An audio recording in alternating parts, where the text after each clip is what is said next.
পৃথিবীর ইতিহাসে সবচেয়ে উচ্চাকাঙ্ক্ষী মহাকাশ অভিযানের মধ্যে অন্যতম হচ্ছে যুক্তরাষ্ট্রের মহাকাশ গবেষণা প্রতিষ্ঠান নাসার মার্স সায়েন্স ল্যাবরেটরি মিশন। এই মিশনের প্রাণ হল কিউরিওসিটি রোভার। 2011 সালের 26শে নভেম্বর আটলাস ভি নামের রকেটে করে মঙ্গল গ্রহের উদ্দেশ্যে যাত্রা শুরু করেছিল রোভারটি।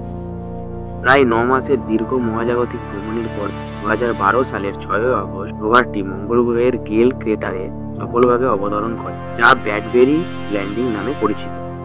মঙ্গল গ্রহে 2 বছর পর্যন্ত তথ্য সংগ্রহের জন্য তৈরি করা হয়েছিল কিউরিওসিটি রোভারটিকে। তবে বিজ্ঞানীদের অবাক করে 1 যুগেরও বেশি সময় ধরে মঙ্গল গ্রহে কাজ করে চলেছে রোভারটি। নাসার তথ্য মতে মঙ্গল গ্রহে কখনো অণুজীবের জীবন ধারণের জন্য অনুকূল পরিবেশ ছিল কিনা তা খুঁজে বার করার পাশাপাশি ভবিষ্যতে মানব সভ্যতার অভিযানের জন্য মঙ্গল গ্রহের বিকিরণের স্তর পরিমাপ করছে রোভারটি। বর্তমানে রোভারটি গেল ক্রেটারের কেন্দ্রে অবস্থিত বিশাল মাউন্ট শার্ক বা ইওলিস মানসের স্তরের তথ্য সংগ্রহ করছে। গাড়ির আদলে তৈরি কিউরিওসিটি রোভারটি 2.9 মিটার লম্বা, 2.7 মিটার চওড়া ও 2.2 মিটার উঁচু। এর শক্তির উৎস সৌর প্যানেল নয়, বরং একটি অত্যাধুনিক multi-mission radio isotope thermo electric generator. এটি প্লুটোনিয়াম 238 মৌলে তেজস্ক্রিয় ক্ষয় থেকে বিদ্যুৎ তৈরি করে। এটি রাত্রেবেলা বা ধূলিঝড়ের সময়ও একটানা কাজ করতে পারে।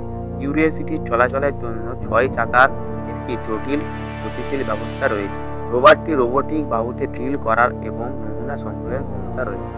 গত সেপ্টেম্বর মাস পর্যন্ত মঙ্গল পৃষ্ঠে 35.97 কিলোমিটার পথ অতিক্রম করেছে কিউরিওসিটি রোভারটি। 2018 সালে রোভারটি গেল ক্রেটারে থাকা 300 কোটি বছরের পুরনো শিলার নমুনায় বেনজিন ও প্রোপেনের মতো জৈব অণু আবিষ্কার করে।